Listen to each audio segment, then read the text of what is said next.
Bezos' space startup.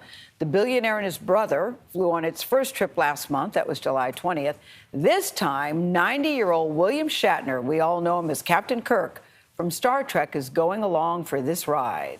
He'll be joined by Audrey Powers, Blue Origin Vice President of Mission and Flight Operations, former NASA engineer Chris Bosshausen, and healthcare entrepreneur Glenn DeVres. The four passengers boarded the capsule earlier this morning after a one-day delay because of bad weather. There is no pilot aboard this rocket. It is all controlled from the ground. It is all automated, and the flight will last about 10 down flights. The ability to use these parts over and over and over again is just revolutionized this industry.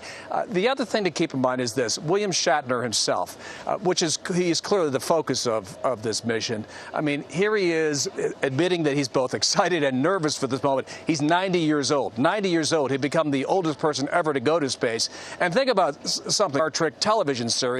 That series first aired in 1966. Shatner was 35. Now he's 90, getting the opportunity that, most people could only have dreamed of. And in his case, he's about to become Captain Kirk for real. So big moment for him. Big moment for Trekkies who are watching him, cheering him on.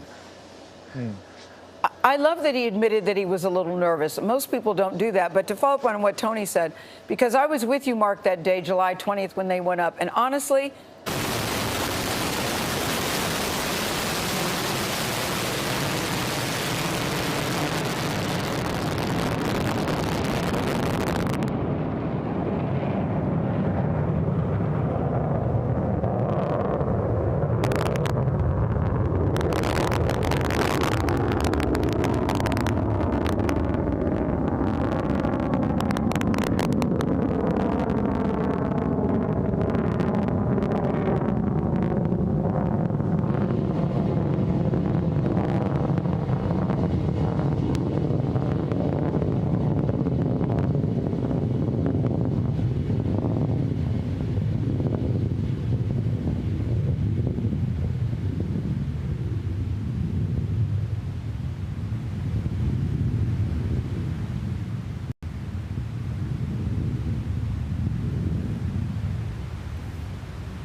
analyst Bill Harwood joins us now.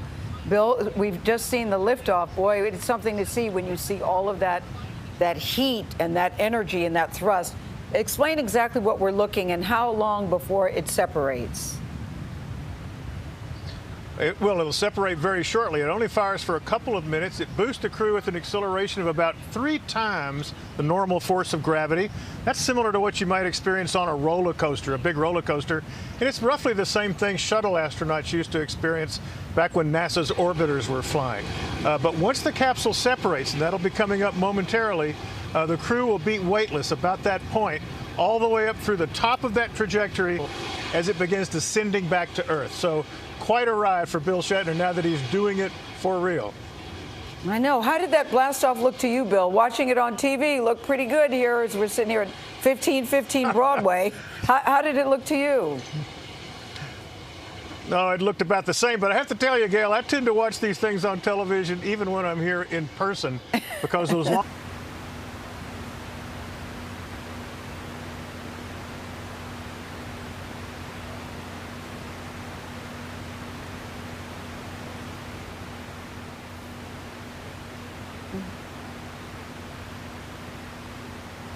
Yeah.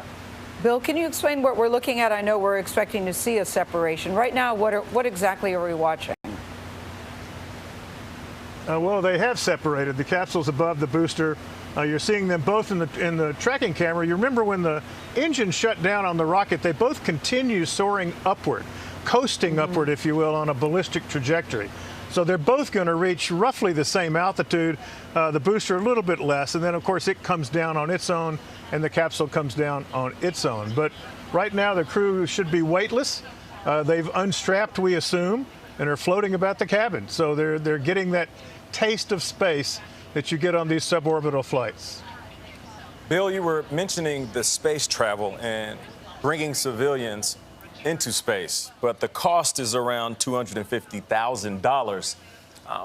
How soon will this be cheaper? Because the average American, as we know, can't afford this experience. Right. No, and I don't think they will be for quite a while. This is something that's going to be inherently featured. Stay focused on the launch vehicle, because it's always spectacular to see it return to the pad, to the landing pad there in Van Horn, and that's actually what we're looking at now. It's the first stage, or the launch vehicle coming back for its landing. In the meantime, the crew is having a good time talking to each other. The vehicle is the vehicle is the crew vehicle, to distinguish it from the launch vehicle that you watch or shoot. So we should see that pretty quickly. So, Charlie, as the only one on this who's been to as the overview effect, looking down on the Earth, you've had it. What's it like? It's it's an overused statement, but it is unlike anything that humans have ever had an opportunity to see from here on the planet. It changes your perspective of the planet, and even and you realize that it's not Earth that's fragile. It's we, the human beings, that live on it and depend on that thin blue line which carries the oxygen that allows us to stay up. 3 or 4 main parachutes. Yeah. The first ones you saw, the white ones, were the drogue chutes. They just stabilize the vehicle. So you could see it wobble a little bit. The drogue chutes stabilize it and allow these 3 main parachutes. Their big job is to slow the vehicle down. It'll look like it's a hard landing, but they fire retro rockets just before they touch down. The chutes soften the landing. So it's a thud. I mean, it's not like landing in the. We were talking to you July 20th. You said if you had the chance, you would go back to space in a nanosecond. Do you still feel that? And what's your heart doing as you're watching this? I'm glad you asked that. My heart is pounding. I'll cry on you here in a minute, to be quite honest. I get emotional every time I see this. It's an opportunity that we really want every kid on the planet to have at some time in their life. That's not going to happen because of the cost, but we want to see more and more and more people have an opportunity to do this, because it's absolutely breathtaking. Here it comes.